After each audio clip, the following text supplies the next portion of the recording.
anu le kapan e ngai lu ti in le kha si min e sol ne in la le kha sim ka hin ka ti le lung se ngai nu yo ka ki sim do ta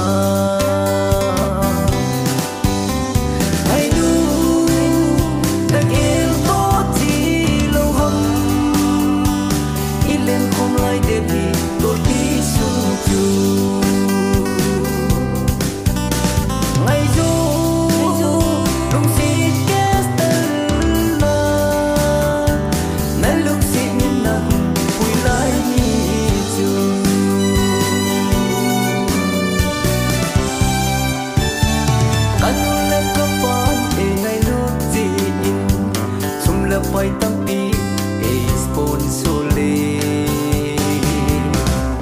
in la kalum si ngai nu khelai nan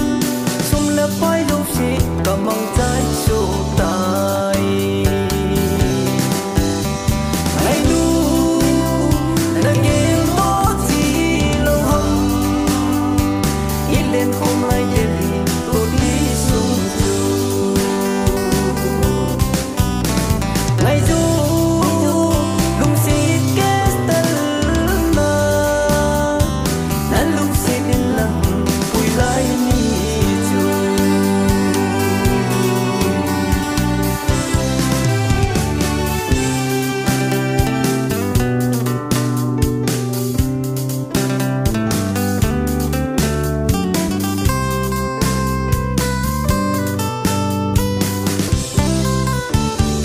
alung sit ngai nu